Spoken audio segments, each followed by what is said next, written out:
don't achieve worthwhile goals quickly or easily. They take time. They take struggle.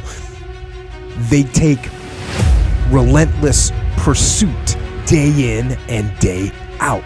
That's what it takes. But also, things don't usually fall apart quickly either. At least at first, it's a slow process. A little slip here, a little setback over there, a little wearing down of discipline and will over time. That's the thing. Success and failure are generally slow processes. Either slowly building things up or gradually tearing them down. And that's why I say you've got to pay attention. You have to watch. You have to watch every single second. Because those seconds, they turn into minutes. And minutes turn into hours. And hours turn into days. And days turn into years. And so, that second that just went by, that counted. And so did that second. And so did that one. And in those precious seconds, you were either building or you were decaying. You were either gaining ground or you were losing ground in that second. And in every second. Every second counts. So make every second count. Well, you should be afraid of taking risks and pursuing something meaningful. But you should be more afraid of staying where you are if it's making you miserable.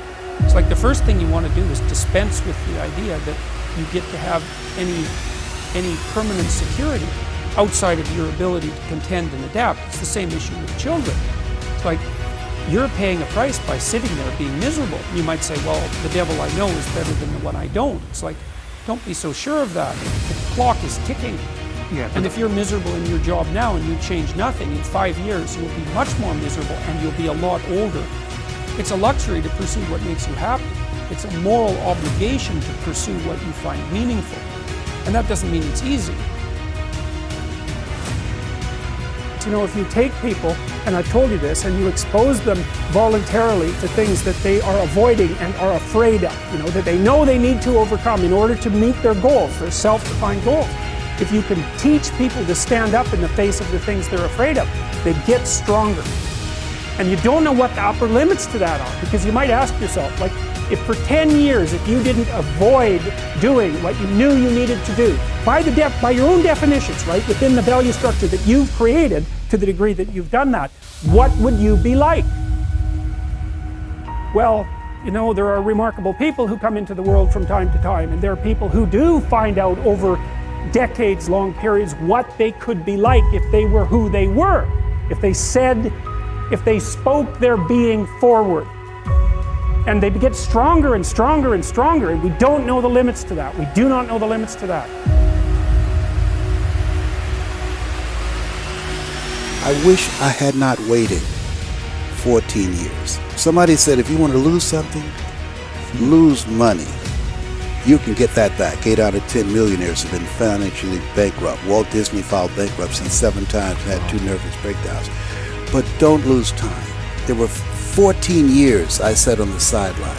14 years I said, I don't have an investor in me like Tony Robbins. 14 years that said, I don't have an MBA or a PhD, and I can't compete with these guys. I have the complexion of rejection.